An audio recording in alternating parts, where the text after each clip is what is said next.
Bonjour à tous et bienvenue sur ce nouvel épisode de Warhammer Made by Amateur. Et aujourd'hui, c'est la suite de notre campagne de la fin des temps. Littéralement, les guerriers du chaos commencent enfin à arriver.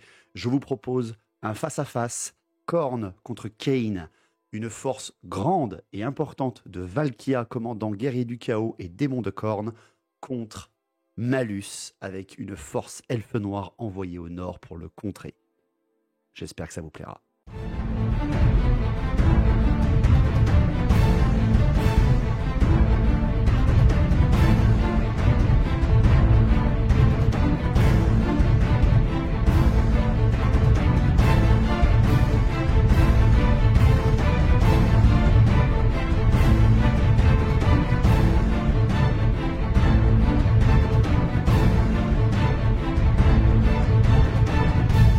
Bienvenue sur Warhammer Made by Amateur. Alors déjà, un petit peu de mise en situation et de contexte loristique, bien sûr, de cette campagne de la fin des temps. On a beaucoup décrit dernièrement dans une fonction narrative ce qu'il s'était passé dans le Vieux Monde, un petit peu en Lustrie, mais quasiment rien de ce qui se passe en Ultuan, ou alors surtout en Agaronde. Tout simplement pour vous remettre dans le contexte, Malekith vient de revenir d'un petit combat contre Enkari des Royaumes du Chaos. Je vous inviterai à relire le livre d'armée des Elfes Noirs ou des Hauts Elfes pour savoir pourquoi il est là-bas. Et tout simplement, au nord, les troupes du chaos attaquent. En même temps, c'est la tempête du chaos, c'est la fin des temps. Et c'est les Corneux, c'est littéralement les forces de Khorne qui sont partis attaquer les Elfes Noirs, commandés à la base par Valkia. Et tout simplement, eh bien, Malekith reprend les rênes, il repousse un petit peu ses attaques, mais il va falloir envoyer une force puissante pour arrêter le premier gros host de guerriers du chaos qui déferle du nord, tout simplement. Qui de mieux dans ses lieutenants aurait pu y aller? Moratti, elle ne répond plus. Il n'a plus aucune nouvelle de sa mère, elle qui, je le rappelle, est à Gronde, une des tours les plus au nord, et qui est censée prévenir les elfes noirs qu'il y a des attaques. Elle n'a prévenu personne. Les elfes noirs ont repoussé les prémices de la tempête, mais là, Malekith, il est obligé d'envoyer une force très importante pour au moins gagner du temps et préparer son invasion future de Ultuan. Donc qui dans ses généraux il envoie? Bien entendu, celui qui est l'exergue au plus grand, celui qui pour lui est un rival absolu, c'est bien entendu Malus Darkblade qui est choisi pour partir au nord et aller exploser l'armée de guerriers du chaos de Khorne et de démons de Khorne qui déferlent sur le territoire de Nagaronde. Voilà la trame de base de l'histoire et on a mis un petit scénario justement au milieu pour que ce soit plus sympa. Le scénario qu'on vous propose, c'est un scénario de massacre. Massacre des crânes pour le trône des crânes, du sang pour le dieu du sang, bien évidemment. Les elfes de Khaine, vu que ça va être une armée plutôt basée khainite, Malus avec ses sang-froids, ses monstres, et derrière beaucoup de furies qui sont présentes, des exécuteurs aussi, pas mal, de la garde noire, parce qu'il fallait bien surveiller Malekith quand même, bien entendu. Je rappelle que la garde noire, c'est plutôt des mecs de Nagaronde. On a vraiment fait des listes d'armées exprès pour qu'il y ait du bourrin et encore du bourrin. Donc l'armée qui part au nord est une Khainite et en face ce sont des Corneux. On a fait un scénario où, selon le nombre de kills, alors ça va vous faire penser peut-être à la bataille avec Valkia et Grombrindal, c'est normal, ça fait pour. Tous les paliers de 10 kills réalisés par une armée, que ce soit celle des guerriers du chaos ou celle des elfes noirs, leur donnerait à toute l'armée des règles supplémentaires. Et dès qu'on arriverait à 80, au palier numéro 80, donc 80 kills, vous allez me dire c'est plutôt facile, mais vous allez voir les armées, c'est pas si facile. Alors véritablement 80 PV, hein, si ce sont des monstres, ils comptent, s'ils ont 6 PV, ben, ils comptent 6 directement et pas 1, bien évidemment, c'est pas une figurine, mais les PV. Et à chaque palier atteint, il y aura des règles pour toute l'armée. Le premier palier, toute l'armée gagne attaque enflammée. Le deuxième, toute l'armée relance ses charges. Le troisième, plus 1 en CC à toute l'armée. Le quatrième, toute l'armée devient tenace. Cinquième palier, toute l'armée gagne plus une attaque. Toute l'armée au sixième palier gagne plus 1 pour blesser l'adversaire.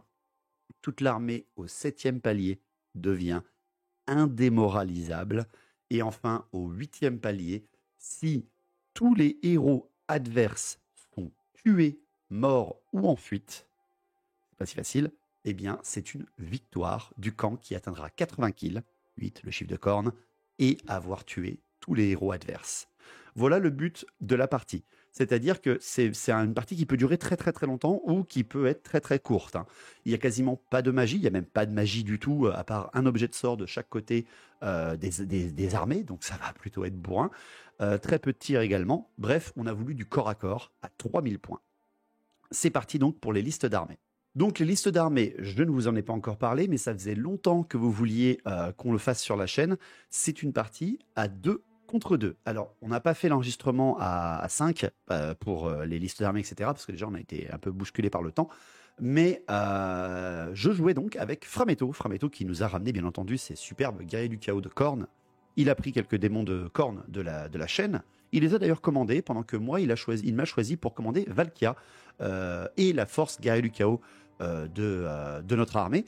Et en face, vous les avez vus au dernier rapport de bataille, c'était Quentin et Benjamin. Benjamin qui n'avait jamais joué Elfe Noir, et Quentin d'ailleurs aussi qui n'avait jamais joué Elfe Noir, qui jouaient tous les deux pour commander Malus. Ils se sont un peu dispatchés tous ensemble la game.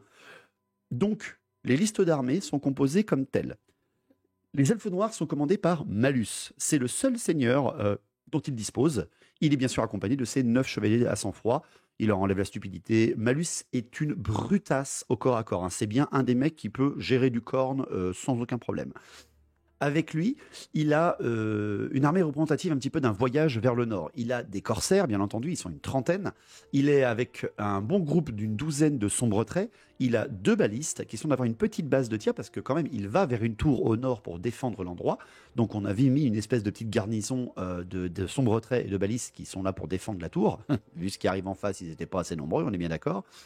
Derrière après, en unité de base, bien évidemment, pour combler les points et pour lui faire une base kénite absolue, on a mis bien entendu 30 furies avec le chaudron de sang, avec tout en haut une matriarche grande bannière. C'est le deuxième et seul héros de toute l'armée elfe noire, Malus et une matriarche GB sur chaudron.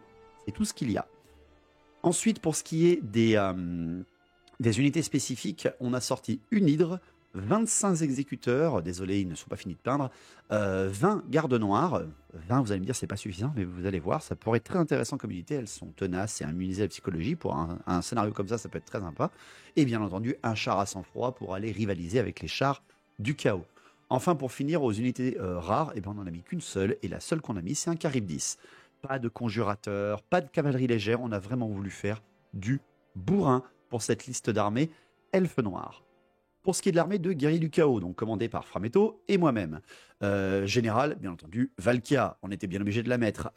C'est elle qui représente la puissance de Khorne qui déferle du nord. Derrière, elle a un doublon de héros qui l'accompagne. Elle a un héros de Khorne, donc un guerrier du chaos de Khorne, monté sur Juggernaut. Parce que ça fait toujours plaisir. Il est équipé avec une épée buveuse d'esprit, enfin buveuse de mort, je sais plus quoi. C'est en gros, elle fait un 6, et s'il fait un 6 sur ses blessures, sur les mecs qu'il a tués, il récupère un PV. Voilà, en gros, plus il va tuer, plus le gars pourra se soigner. Ça va être assez insupportable. Et derrière, pour l'adversaire, nous on va apprécier ça, hein. Et enfin, il y a également un héros de Khorne, donc un démon de Khorne, grande bannière, monté sur un trône de sang. Qui a la haine, bien sûr, donc qui redonne la haine à toutes les figurines de Khorne qui sont autour de lui. Ça va être assez impressionnant à regarder. Derrière après, en unité qui nous accompagne, il y a 27 guerriers du chaos de Khorne avec hallebarde et bouclier. C'est Frametto qui avait choisi de faire ce bon pâté central. Avec ça, il a rajouté 25 sanguinaires de Khorne, parce que même s'ils ne sont jamais bien en forme sur la chaîne, on va voir ce que ça va pouvoir donner, parce que c'est quand même des mecs à coup fatal. Et pour finir nos points de base, il a mis un char du chaos de Khorne. Pour ce qui est des unités spéciales, il a pris 5 chiens de Khorne, parce que c'est des unités qu'on ne voit pas assez en règle embuscade, ce qui va pouvoir toujours être intéressant pour un scénario comme ça. Il a mis 3 écarisseurs de Khorne, et il a mis un hôtel du chaos de Khorne, bien évidemment. Pour terminer nos unités rares, il a pris un canon à crâne, et seulement un. Il a pris un enfant du chaos de Khorne, parce que c'est toujours drôle de jouer ça, et juste 3 petits massacreurs de Khorne. Voilà, il aurait pu en mettre 6, il en a mis que 3. Donc voilà pour ce qui est des listes d'armées. Plus on fait de kills, plus on gagne des points, plus on gagne des règles spéciales. Si jamais on est en retard parce que les elfes noirs ont plus de tirs que les guerriers du chaos, ça compte aussi au tir, hein, les kills. On le précise bien, c'est tous les kills faits pendant la game. Les elfes noirs donc risquent d'avoir une petite avancée au début de partie parce qu'ils ont quand même un peu plus de tir que nous. Donc il ne faut pas qu'il y ait un écart trop fort dans les règles, dans l'équilibrage des 80 kills. Si jamais les elfes noirs arrivent à tous être tenaces, avoir fait 40 kills chez nous alors qu'on n'en est qu'à 10, on va avoir beaucoup de mal à les battre. Le but étant bien sûr, en tant que général guerrier du chaos, eh bien, c'est de percer la ligne, tuer Malus, tuer la matriarche sur Grande Bannière. Je ne sais pas du tout comment je vais faire ça. Pour gagner le scénario dès qu'on arrivera à 80 kills. C'est parti pour les déploiements. Alors, pour ce qui est des déploiements, Quentin et Benjamin se sont déployés bien sûr du côté de la tour. Hein, on leur a donné ça parce que c'est quand même le scénario. Donc Malus et son char sont leur extrême flanc droit. Ils se sont encaissés sur le côté pour avoir vraiment une très grosse puissance de corps à corps qui arrivera un peu plus tard dans la ligne centrale. Au niveau de la tour, bien sûr, ils ont mis les sombres traits et les balistes. Hein, c'est l'or d'avoir posé ça comme ça.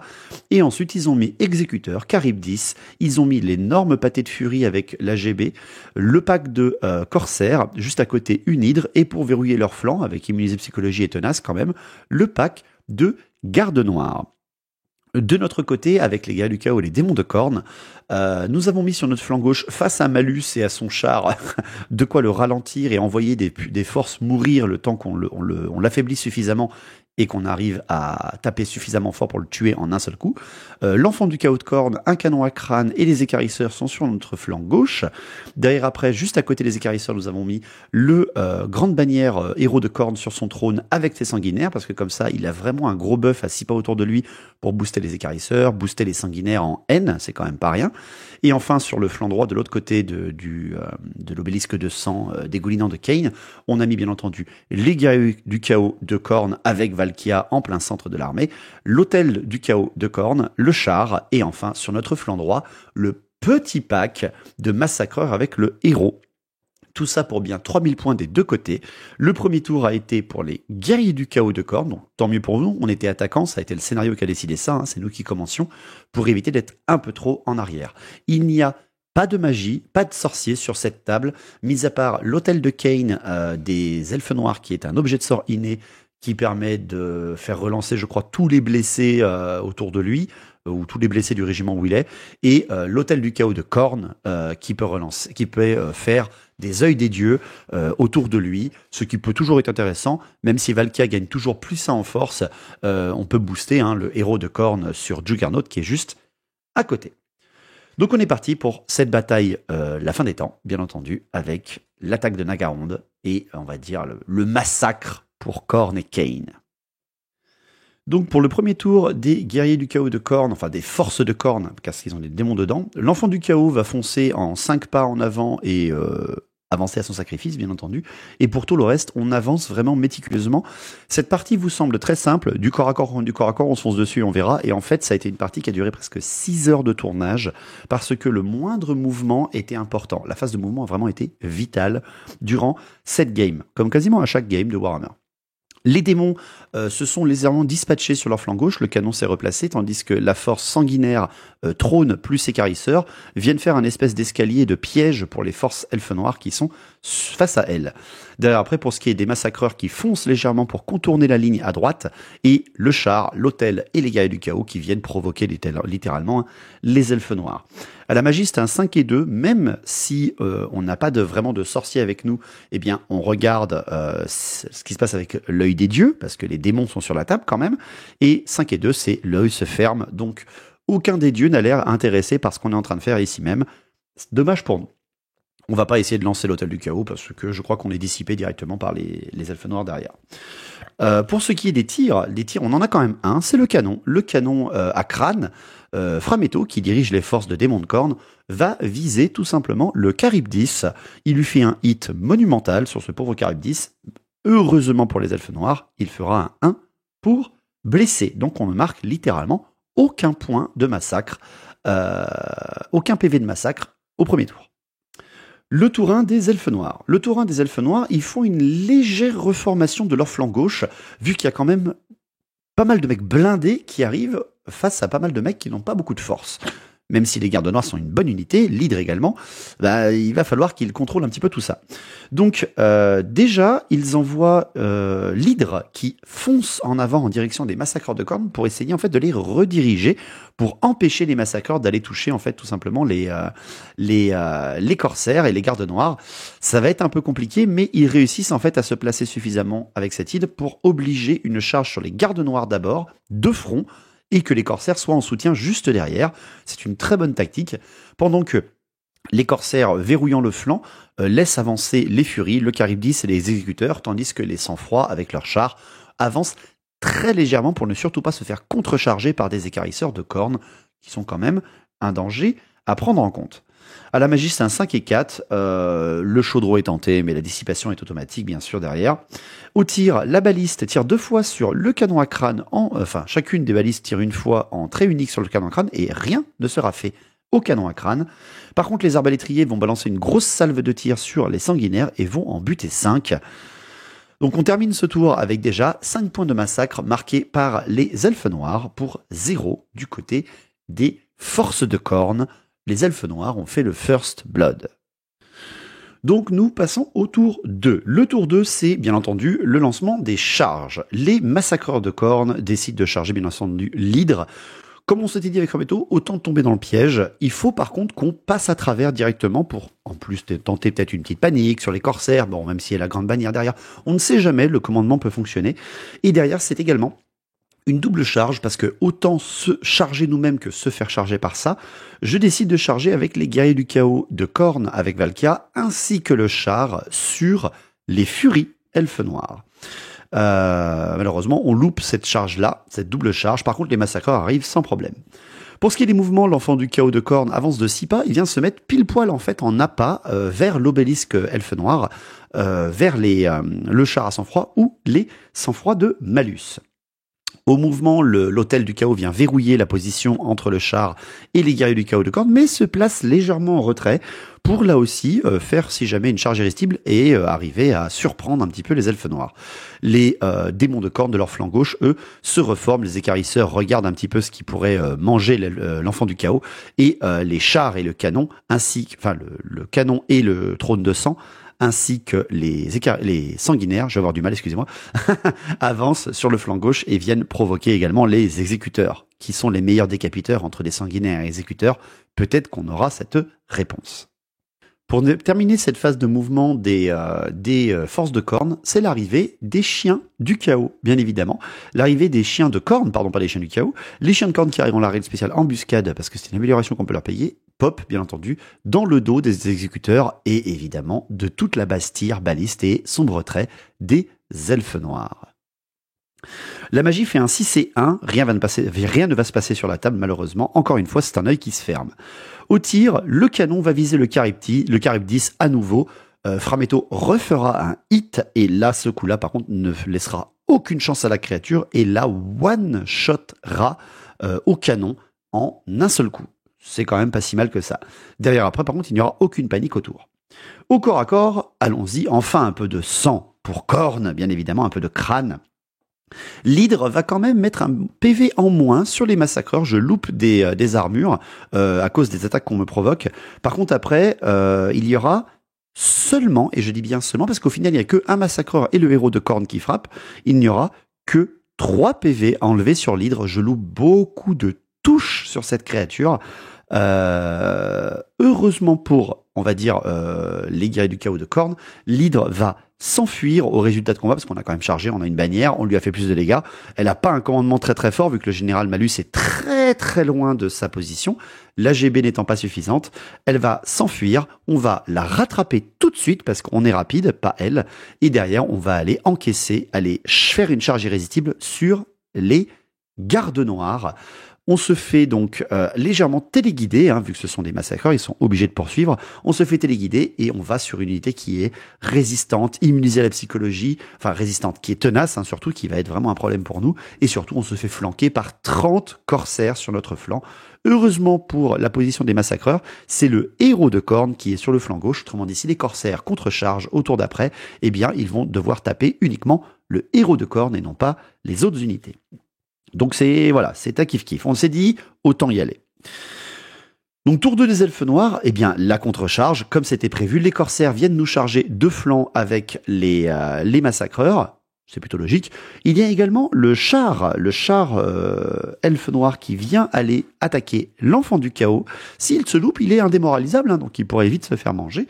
Et derrière après, bien entendu, c'est cadeau. Le char a légèrement plus avancé que nos guerriers du chaos et que notre hôtel du chaos. Autrement dit, les furies foncent en direction du char du chaos de Khorne et réussira sa charge, bien évidemment.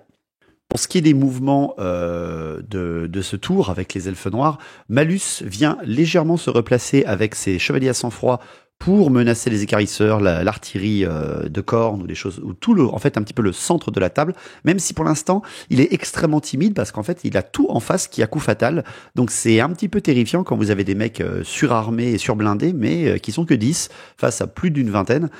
Pareil pour les exécuteurs qui sont 25 certes, mais qui sont maintenant très seuls. Ils sont très seuls face à beaucoup de démons. Il y a des démons qui viennent de popper derrière eux, donc les furies sont partis un petit peu à la one again. Ils n'ont plus le bonus de la grande bannière. Donc voilà, c'est un petit peu entre deux teintes. Il va les reformer et va verrouiller en fait tout simplement les démons, reculer un petit peu face aux sanguinaires et tant pis pour les chiens du chaos de Khorne, il ne pourra pas vraiment s'en occuper. Bien entendu, la magie va faire un 6 et 3 et ça sera dissipé encore une fois pour ce qui est de l'hôtel, bien entendu. Au tir, toute la base tir des elfes noirs, donc les sombres traits, les balistes, vont tout tirer en répétition sur les chiens de Khorne qui viennent de popper, bien évidemment. Et avec tous ces tirs, ils vont enlever 4 PV, 2 chiens en tout, parce que oui, c'est des unités à double PV. Et ça ne suffira pas malheureusement pour les inquiéter, ils restent encore très puissants. Au corps à corps, en revanche, bon alors là, on a un char de sang-froid qui attaque un enfant du chaos de Khorne. Bon, rien qu'aux touches d'impact, le pauvre enfant du chaos endurance 5, sans armure, sans invulnérable, se fait oblitérer par le char. Le char poursuivra pour tenter de sortir de l'axe de vue des écarisseurs et malheureusement, il n'ira pas assez loin. Donc il s'est condamné lui-même. De l'autre côté, c'est le corps à corps avec les massacreurs de Khorne contre les corsaires et la garde noire. Bon, la garde noire, quand même, elle a beaucoup d'attaques. Elle a beaucoup d'attaques. L'ordre des attaques aussi, l'ordre, on va dire, des corps à corps était très important pour cette game parce que si vous faisiez un corps à corps en premier, que vous marquiez assez de kills et imaginons que vous arriviez au 5e palier, c'est immédiat, c'est-à-dire que le 5e palier, c'est plus une attaque pour toute l'armée. Si jamais vous mettez quelques petits kills pour arriver, on va dire, à 50, eh bien, tout le reste de vos corps à corps de ce même tour auront plus une attaque. Donc, c'est quand même extra important l'ordre des choses durant ce combat. Bref, les guerriers de Khorne, les massacreurs de Khorne face aux gardes noirs et aux corsaires, eh bien, il y aura 11 gardes noirs tués pour seulement 2 PV enlevés aux massacreurs. Il y a donc un massacreur de tuer à ce moment-là de la game, mais ça ne suffira pas à inquiéter. Les corsaires font tout ce qu'ils peuvent sur le héros de Khorne, mais malheureusement, ils ne enlèveront que dalle, et tous vont rester au corps à corps. Pourquoi ? Même si les massacreurs ont largement gagné le combat, eh bien, les gardes noirs sont tenaces, ils réussissent leur test, surtout qu'il y a la grande bannière à côté. Les corsaires elfes noirs sont également indomptables par leur très grand nombre, et vont aussi gagner leur test de corps à corps, leur test de commandement, donc c'est absolument parfait. Enfin, le char contre les furies. Bon, le char contre les furies, est-ce qu'il y a vraiment besoin d'en parler ? Le nombre d'attaques empoisonnées qui sont faites contre lui, je n'arriverai pas à maintenir l'armure à 3+, bien suffisante, et je vais me faire défoncer. Les furies vont utiliser leur frénésie pour faire une charge irrésistible, et chargeront donc Valkia et les guerriers du chaos. Donc à la fin du tour 2, avec tous les kills marqués, les elfes noirs en ont marqué 19. Ils n'ont pas suffisamment tué de gars pour arriver à avoir la relance des charges. Par contre, toute leur armée a attaque enflammée, tandis que les forces du chaos et les forces de Khorne ont marqué 23 points de massacre. On en est donc à relance des charges pour les guerriers du chaos et attaque enflammée pour toute l'armée. Pour l'instant, il y a un léger avantage du côté de Khorne, mais Valkia vient d'arriver au corps à corps et elle ne peut jamais refuser un défi. Donc pour le tour 3, Le tour 3, c'est les charges pour les forces du chaos, bien évidemment. Les charges sont tentées avec les sanguinaires et également leur grande bannière avec leur trône. Ben oui, il faut y aller, hein, il faut massacrer tout ça, bien évidemment. Tout ça est balancé sur les exécuteurs. Malheureusement, le trône de sang n'arrivera pas à réaliser sa charge. Par contre, les sanguinaires vont réussir. Je rappelle qu'il y a les relances des charges pour la force des guerriers du chaos. Derrière, après, les équarrisseurs, on leur offre ça, bien évidemment qu'ils y vont. Ils chargent le char à sang-froid, de flanc. Le char à sang-froid étant stupide, il n'a pas le droit de s'enfuir. Ça va être un peu compliqué pour eux. Dernière charge de ce tour des forces du chaos, c'est bien entendu les chiens de corne qui viennent attaquer la première baliste. On leur donne un petit nonos, évidemment qu'ils y vont. Pour ce qui est des mouvements, eh bien, le canon se place pour rediriger la charge de malus pour ne pas qu'il puisse aller sur le héros grande bannière. C'est une tactique qu'ils ont utilisée contre nous avec l'hydre, on l'utilise contre eux avec un canon. À la magie, c'est un 6 et 5 qui est tenté, bien entendu. On n'a pas chargé avec l'hôtel du chaos de Corne, bien évidemment. On n'a pas voulu faire ça. On s'est même décalé avec l'hôtel du chaos de Corne pour éviter qu'il soit bouffé en charge ou en combat. On l'a pas fait contre-charger, les furies, ça sert strictement à rien. On s'est approché de l'hôtel. C'est surtout en fait pour qu'on soit à portée du héros de Corne sur Juggernaut avec l'aura de son sort.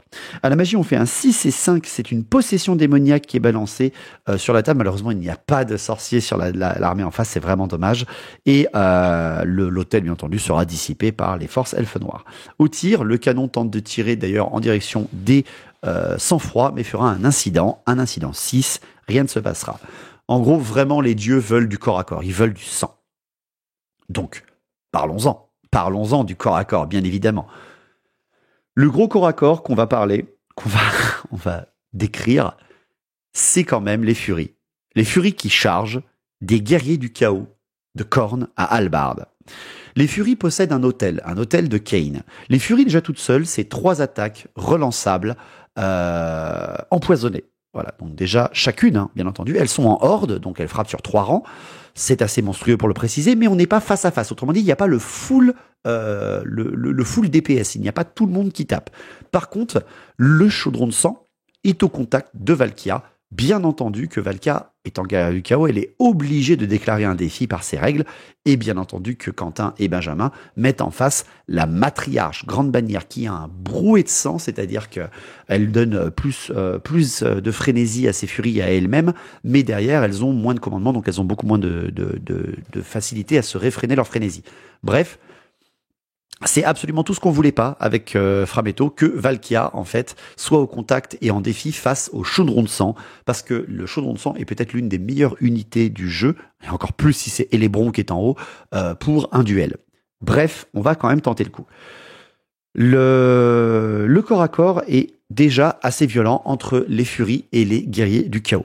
Les furies frappent avant, elles relancent non seulement les touches, et elles relancent aussi les blessures, vu qu'elles sont à portée de l'hôtel de Kane, du chaudron de Kane.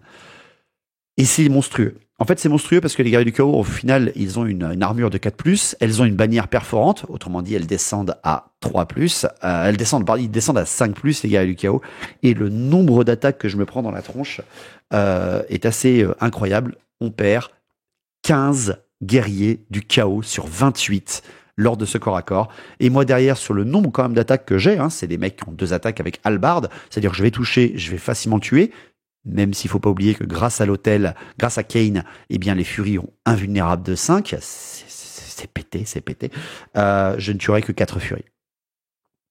Des guerriers du chaos de Corne, 4 furies, des furies contre des guerriers du chaos de Corne, 15 guerriers du chaos qui meurent. Ça vous donne l'idée un petit peu de la déception qu'on a eue à ce moment-là des guerriers du chaos de Corne. C'est monstrueux. Et derrière, Valkia, qui est en défi contre la matriarche. Valkia qui n'a pas frappe toujours en premier, mais qui a une initiative qui est quand même légèrement supérieure à celle de la matriarche. La matriarche va taper avec un nombre d'attaques aberrant. Elle va me faire 3 blessures sur Valkia. J'ai donc 3 sauvegardes d'armure potentielles. Il faut pas que j'en loupe une seule. En gros, je peux en louper 2, mais pas 3 parce qu'elle n'a que 3 PV. Et je vais foirer mes 3 sauvegardes d'armure. C'est immonde. La chance n'est pas du tout avec moi sur le gros bloc de guerriers du chaos et des Valkia. Valkia sera one shot, premier round de corps à corps en défi face à la matriarche grande bannière. Et là, Les 4 joueurs, franchement, autour de la table, Benjamin, Quentin, Frametto et moi, on a regardé, on a fait « Waouh ! Pourquoi elle a pas d'invulnérable, Valkia ?» Incroyable. Mais c'est pas grave, c'est le jeu, c'est comme ça, il n'y a rien à dire. C'est vraiment comme ça, on n'a rien à dire. Les gars du chaos se font donc atomiser par le combat avec les furies. Ils s'enfuiront, bien évidemment, j'ai complètement perdu le combat. Par contre, les furies ne peuvent pas poursuivre leur charge parce que elles viennent de faire une charge irrésistible, ce qui est bien pour les frénétiques, et il peut les reformer gratuitement. Donc c'est la mauvaise surprise de ce côté-là, ça, il n'y a pas à dire. Par contre, derrière après, le char contre les écarisseurs, les écarisseurs vont perdre un petit PV parce que le char, quand même, il se défend. Il la frappe toujours en premier lieu aussi. Par contre, le char va perdre 3 PV et va s'enfuir et sera rattrapé et permettra même aux écarisseurs de sortir de la table. Donc voilà, on essaie de rattraper, mais je vous avoue qu'on a le goût amer de la défaite de Valkia et des guerriers du chaos de Khorne. On continue avec le reste des combats. Les sanguinaires de Khorne contre les exécuteurs. Eh bien, les exécuteurs vont tuer 5 sanguinaires, tandis que les sanguinaires, ils n'ont pas la haine, leur héros est resté derrière. Ils ne vont tuer que 3 exécuteurs. Ça va rester des deux côtés, mais on est aussi un petit peu déçu des sanguinaires. Enfin, pour l'instant, c'est, on va dire, un petit peu kiff-kiff, littéralement. Enfin, c'est le gros corps à corps, garde noir et corsaire contre massacreurs de Khorne et leur héros de Khorne. On va perdre un PV sur le héros de Khorne, je vais perdre un petit PV, mais attention, il n'en a pas beaucoup. Par contre, après, derrière, il y a aussi un PV enlevé sur les massacreurs. Bon, ça va, on ne perd que de 2 PV. Par contre, après, derrière, je vais atomiser 9 gardes noirs et tuer un seul corsaire. Pour terminer ce corps à corps, c'est bien entendu les chiens de Khorne qui croquent la baliste, les 2 servants, en prenant quand même une petite quiche, un petit PV en moins par le servant qui est en riposte. C'est quand même assez impressionnant que le mec à force 3 tienne quelques secondes avec le frappe toujours en premier face à des chiens de Khorne, mais il se fait bien entendu oblitérer et les chiens vont tout de suite attaquer la 2e baliste.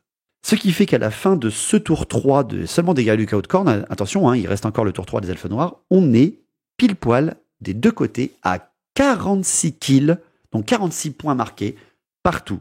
C'est-à-dire que tout le monde, sur toute la table, a la ténacité. Tout le monde a gagné la ténacité et a tout le monde plus 1 en CC. Il y a également toutes les relances des charges et tout le monde a attaque enflammée. Et ça seulement, techniquement, en mi-partie. On vient de terminer le tour 3 des forces du chaos, on va maintenant faire le tour 3 des elfes noirs. Tous 3 des elfes noirs, les furies réussissent leur test de frénésie et de commandement et vont après derrière sur le flanc de l'hôtel. Et là, c'est pareil, on a vu avec Formeton, on s'est dit oh là là là, ce régiment va être intuable. D'ailleurs après, ce n'est pas la seule charge, bien évidemment, c'est également Malus avec ses sang-froids qui charge le canon à crâne pour éviter d'avoir un attention messire qui loupe et Malus qui est tué par un boulet de canon, quoi. Au mouvement, il y en a plus, il y en a déjà plus, tout est au corps à corps ou en fuite. La magie, il y a un 3 et 2, et la frénésie de l'hôtel de Kane passera ce coup-là sur les corsaires, qui vont avoir un grand déluge d'attaque à ce moment-là. Pour les tirs, il ne reste que les sombres traits, qui peuvent tirer sur la grande bannière de Khorne, sur son trône. Malheureusement, la volée de tir ne suffira pas et n'enlèvera aucun PV à cette figurine. Donc on retourne dans les corps à corps. Les corps à corps, c'est déjà, bien entendu, l'hôtel du chaos de Khorne contre les furies et la grande bannière. Les furies, la grande bannière, des elfes noirs, le trône, en charge, etc. Ça fait beaucoup d'attaques. Mais en face, c'est quand même de l'endurance de 5 et c'est surtout une invulnérable de 4. Je me prends quand même un bon déluge d'attaques dans la tronche et donc 6 blessures, je crois même 7 blessures, donc largement ce qu'il faut pour le tuer. Mais derrière, j'ai quand même l'invulnérable de 4 et je vais réussir à ne perdre que 3 PV, c'est-à-dire qu'il me reste juste assez de PV pour tenter de mettre des baffes et je vais décerner toutes les attaques de cette figurine spécifique sur la GB Elfe Noir. Parce qu'il ne faut pas oublier que même si on atteint le palier de 80, il faut tuer tous les héros. Et je vois pas comment on peut tuer la matriarche Grande Bannière sur son trône. Le canon va très certainement mourir. Donc je mets toutes mes attaques sur elle. Elle a quand même une invulnérable de 4, vu qu'elle est sur le trône de sang. Sur le chaudron, de Kane, excusez-moi. Et tout simplement, je vais réussir pile poil à lui enlever 2 PV et à la tuer. L'hôtel derrière va tenir face aux furies. Il ne va pas s'enfuir. On va réussir un test de commandement J'ai plus que 2 PV, mais l'AGB est morte. Les Furies n'ont rien pu faire vraiment d'intéressant à part me blesser légèrement. Là, c'est pas mal. Là, on vient de marquer un gros point parce que là, il ne reste plus que malus. Plus que. Je viens de faire les guillemets avec mes doigts, même si vous ne me voyez pas. On continue le reste des corps à corps. C'est les exécuteurs contre les sanguinaires. Les exécuteurs, à ce tour-là, vont avoir la peur des sanguinaires. Le test de peur va être manqué parce que la GB vient de mourir. Le général Malus est un petit peu trop loin. Les exécuteurs vont avoir une CC1. Ils ne vont tuer qu'un seul sanguinaire et vont perdre 7 d'entre eux à ce moment-là. Aïe, aïe, aïe, aïe, aïe, c'est terrible. Les chiens, bien entendu, ils croquent la baliste, il n'y a aucun souci pour eux. Il n'y a donc plus de baliste, il ne reste plus que des sombres traits pour tirer avec les elfes noirs. Et est-ce que j'ai bien besoin de dire que Malus s'approche du canon à crâne et va le décaper sans aucun problème. Le dernier corps à corps qui nous intéresse, c'est les massacreurs de cornes face aux corsaires qui ont la frénésie, on le précise bien, la frénésie améliorée du chaudron de Kane, du chaudron de sang, avec toutes les attaques, sachant que la garde noire a été oblitérée, il ne reste plus rien. On s'est reformé face to face avec les massacreurs pour voir un petit peu les corsaires et leur faire le plus de dégâts possible, bien évidemment. Je vais perdre 1 PV sur les massacreurs parce que quand même l'armure à 1+, c'est super fort, Et en face, on va écraser avec les massacreurs de cornes 12 corsaires. Ils vont tenter leur test de commandement. Bon, après, c'est un test de commandement à 8, mais la GB est morte. Ils sont tenaces. Et Quentin et Benjamin vont louper leur test. Ils vont louper leur test. Les corsaires vont s'enfuir. Et les massacreurs, bien entendu, vont les poursuivre. Marque de corne oblige. Et vont les exploser. Ils vont empocher tout leur crâne, tous leurs points de massacre. On vient de terminer le tour 3. On calcule le nombre de kills qui vient d'être fait, mais entre les exécuteurs, la matriarche qui est morte, tous les corsaires qui viennent de mourir, eh bien, les elfes noirs ont quand même empoché beaucoup de points. Encore une fois, ils sont à 57 points de massacre, c'est-à-dire qu'ils ont tous plus une attaque, les elfes noirs. Eh bien, par contre, les forces du chaos de Khorne viennent, en empochant quand même les 30 kills presque d'un coup des corsaires, empochent 86 points. Ils sont donc tous les guerriers du chaos. Tous sont indémoralisables. Plus 1 pour blesser, plus 1 pour les attaques. Tous tenaces. Enfin bref, ils ont toutes les règles du jeu qu'on a rajoutées. Tous les guerriers du chaos de Khorne, tous les démons de Khorne. 86 kills. C'est-à-dire qu'on est au bon palier à la fin du tour 3. Il n'y a plus qu'une cible à avoir. C'est Malus. Donc, le tour 4. Le tour 4, c'est nous qui entamons. En plus, c'est les guerriers du chaos de Khorne qui entament ce corps à corps. On est en train de réfléchir. On est en train de se dire, Malus est vraiment trop fort. Malus, il frappe toujours en premier. S'il te touche, il te blesse auto et il annule les sauvegardes d'armure. Et ça, c'est quand il n'a pas libéré son démon.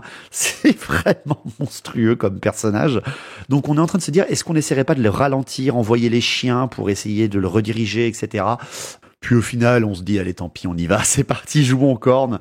On envoie des charges, bien entendu. Déjà, les massacreurs de Khorne chargent le flanc des exécuteurs, évidemment. Et ça sera la seule charge qu'on va faire. Derrière, après, on fait une énorme reformation de tout le monde. Déjà, on rallie les guerriers du chaos de Khorne. Bon, ils sont plus que 10, mais on les a ralliés quand même. C'est également le retour des écarisseurs. Le chef grande bannière de Khorne ne peut pas véritablement sortir de l'axe de vue des chevaliers de sang-froid pour aller donner son bonus aux exécuteurs, parce que quand même la haine c'est toujours intéressant, donc on le fait reculer tout simplement, ainsi que les chiens de Khorne qui viennent pas rediriger, mais qui viennent simplement se placer derrière les sang-froid, etc. On essaie en fait d'encercler Malus avec ce qui nous reste d'unité. Derrière après c'est la magie, on fait un 4 et 2, donc il se passera rien sur la table encore une fois, notre hôtel ne pourra pas réussir à ça. Et enfin c'est le corps à corps, l'hôtel contre les furies. Bon là l'hôtel ça va être compliqué quand même de réussir tout ça. Il se fera massacrer bien sûr, il a survécu juste le temps de tuer la grande bannière, et heureusement qu'on avait la ténacité au tour d'avant pour qu'il tienne, parce que sinon malgré le fait qu'on ait fait un bon test, ça n'aurait pas suffi. Par contre, après, derrière, c'est le corps à corps des massacreurs et des sanguinaires contre les exécuteurs. Bon, alors là, par contre, il y a pas photo, quant à la renfort des massacreurs qui vient t'aider. C'est quand même pas mal. Mais les exécuteurs, le petit coup fatal, la force 6, quand même. Les exécuteurs vont quand même tuer le massacreur qui était blessé. Donc, il ne reste plus que le héros massacreur et son aide de camp, on va dire, qui est à côté de lui. Bon. on va quand même aussi perdre quelques sanguinaires, hein, on va en perdre 4 je crois de mémoire. Par contre après, les exécuteurs seront intégralement massacrés lors de lors de ce combat. Ce qui fait que les sanguinaires vont se reformer pour voir, bien entendu, les sang-froids qui sont derrière eux, qui sont maintenant face à eux, et les massacreurs de cornes viennent se replacer pour, si les sang-froids n'arrivent pas à one-shot tous les sanguinaires, venir les contrecharger de flanc et leur faire extrêmement mal. Donc, à la fin de ce tour 4 des guerriers du chaos de Khorne et des démons de Khorne, les elfes noirs sont à 65 kills réalisés, tandis que les guerriers du chaos de Khorne en sont à 101. Ça commence à être beaucoup trop d'écart, mais Malus est toujours là. Par contre, si Malus meurt, c'est la fin. Donc tour 4 des elfes noirs, vu qu'elles ont massacré l'hôtel, les furies vont charger les guerriers du chaos pour empocher les points, hein, bien entendu, pour tenter vraiment de les massacrer et empocher ces derniers points, et surtout quand même détruire une bonne unité et nettoyer littéralement leurs flancs. Les furies ont tout nettoyé, mis à part les massacreurs. Et ensuite, c'est Malus et ses sang-froid. Malus et ses sang-froid, il a plus que 10 à 9 sanguinaires à abattre, et si jamais il les abat en un seul coup, il perce la ligne, et là, il va pouvoir regagner du temps, tenter de reformer les chaudrons et les sang-froid, et derrière après, venir massacrer les derniers démons qui restent, ainsi que les derniers massacreurs. Malus, il peut massacrer les Juggernauts de Khorne sans aucun problème. Il est très très puissant comme personnage. Il va réussir, bien sûr, ils vont réussir à choisir Quentin et Benjamin, et ils vont charger les sanguinaires pour massacrer cet adversaire sans équivoque. Derrière après, les tirs sont tentés avec les arbalétriers sur le trône de sang avec la grande bannière de démons de Khorne, et tout simplement, ils vont lui enlever un petit PV de mémoire, et ça ne suffira pas à véritablement l'inquiéter. Pour terminer, ça sera le corps à corps guerrier du chaos contre Fury, bien évidemment. Il fait d'abord ce corps à corps là pour gagner l'indémoralisable, hein, parce qu'il est à 65 kills, donc il est 5 kills en dessous, enfin 4 avec le PV qui vient d'enlever au tir, de l'indémoralisable, bien évidemment. Les guerriers du chaos de Khorne vont incroyablement ce coup-là survivre, il va en rester quelques-uns, mais pas suffisamment, mais après on est indémoralisable, donc tant pis pour les furies, elles n'auront pas réussi à one-shot les 10 derniers guerriers du chaos qui restaient. Et c'est le gros corps à corps, Malus contre les sanguinaires. Les chevaliers de sang-froid frappent en premier, ils ont une force incroyable, ils relancent les 1, ils ont en plus une attaque avec la règle spéciale du scénario, Malus pareil contre une dizaine de sanguinaires, et tout simplement en fait, l'invulnérable des démons va être plutôt incroyable, il va survivre 3 démons, il restera 3 démons, et en fait, Frametto va mettre toutes ses attaques, c'est-à-dire 2 attaques sur Malus et 1 sur les chevaliers. Un chevalier va se faire décapiter avant que les sang-froid puissent taper, et les 2 derniers sanguinaires vont tenter de frapper Malus, et Frametto va faire un coup fatal sur Malus. Et Malus n'a pas d'invulnérable non plus. Et là, on regarde le scénario, on regarde les points, les elfes noirs ne sont pas arrivés à 80 et leurs 2 héros sont morts. Du côté des forces du chaos, il n'y a que Valkia qui vient d'être tuée, c'est-à-dire que les guerriers du chaos ainsi que les démons viennent de gagner ce scénario en massacrant quasiment tout le monde. Il ne reste plus que des chevaliers à sang-froid et des furies face à des démons et quelques guerriers du chaos de Khorne. Vraiment, on ne s'attendait pas à ça au début de la game. C'est donc une victoire des forces du chaos. Les elfes noirs n'ont pas envoyé une force suffisante pour arrêter l'invasion du chaos. Donc voilà la bataille dans le nord, la bataille du massacre pour Kain et Khorne. Et au final, Kain s'est montré presque imbattable. Les furies étaient beaucoup trop fortes. Très impressionnant. On a réussi quand même à faire le petit sniping avec les guerriers du chaos sur la matriarche, et au final ça nous a servi pour le scénario. Le vol final de Malus qui se prend un coup fatal, alors ça vraiment, mais franchement c'est équivalent à Valkia qui se fait one shot par une matriarche, par un héros non légendaire. On a été un peu déçus, franchement, à ce moment-là, surtout que c'est à cause de moi, j'ai loupé mes sauvegardes d'armure, c'est ma faute, mais derrière, c'est Frametto qui a rattrapé le coup avec un magnifique coup fatal sur Malus. Voilà, c'est quand même assez impressionnant. On a bien vu, hein, on a bien vu quand même que les guerriers du chaos de Khorne, c'est certes un nom, mais face à des furies qui sont surboostées, c'est incroyable. Cette game a été super intéressante, vraiment. On a bien remarqué avec nous autres 4 joueurs que c'est pas parce que tu as une armée full corps à corps contre une autre armée full corps à corps où il y a quasiment pas de tir, où il y a quasiment même pas de magie, euh, le mouvement, la phase de mouvement est ultra importante. Les redirections, les reformations, les angles de vue. Ça, vraiment, on a pris beaucoup de temps à la faire, cette partie, parce qu'il y a eu plein de stratégies utilisées pour être sûr de passer en un seul coup ou de massacrer suffisamment de personnes pour arriver au scénario. Par contre, qu'est-ce que ça veut dire? Qu'est-ce qui s'est passé au scénario? Parce que là, Malus est mort. Alors oui, je sais, vous allez me gueuler dessus, vous êtes des fans de Malus sur quasiment tous les joueurs d'Elfenor déjà sont fans de Malus, mais en plus derrière, beaucoup de personnes de l'univers de Warhammer Battle adorent ce personnage. Il a des romans entiers sur lui. Valkia également est morte. C'est quand même pas rien. Donc qu'est-ce qui s'est passé pour le scénario de la fin des temps de Warhammer Made by Amateur? C'est tout simple. Au moment où Malus tombe au sol, son épée, qui contient, on le rappelle bien, un démon de Slaanesh, va se libérer. Le démon, littéralement, qui attendait ce moment depuis des générations entières, va sortir de l'épée. Face à lui, il va trouver des forces de Khorne. C'est un démon de Slaanesh. Il est haï par les forces de Khorne. Et c'est ainsi que le héros sur Juggernaut, ce héros anonyme des forces de Khorne, va voir cet adversaire face à lui et va le charger. Un nouvel adversaire, un nouveau crâne pour Khorne. Et au moment où il va vouloir le frapper, la charge de ce monstre d'airain et d'acier, le démon va s'évaporer et un rire machiavélique va retentir sur tout le terrain. Le héros sur Juggernaut recherchera parmi les cadavres le cadavre de Valkia. Il trouvera son armure et sa lance, mais il verra que son bouclier, qui contenait lui aussi un démon de Slaanesh, vient de disparaître. Tous, autant qu'ils étaient, les chevaliers sur sang-froid, les furies, voient que Khorne est peut-être le seul dieu surpuissant. L'autel du chaos de Khorne est peut-être détruit, mais est-ce que les furies renieront leur religion ou finiront toutes massacrées par les démons qui restent? Ça, nous n'en savons rien.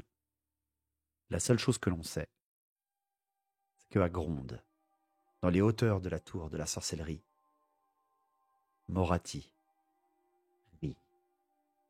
Face à elle, 2 ombres se matérialisent et lui disent « Maîtresse, nous sommes à vos ordres. Le plan se déroule comme prévu. »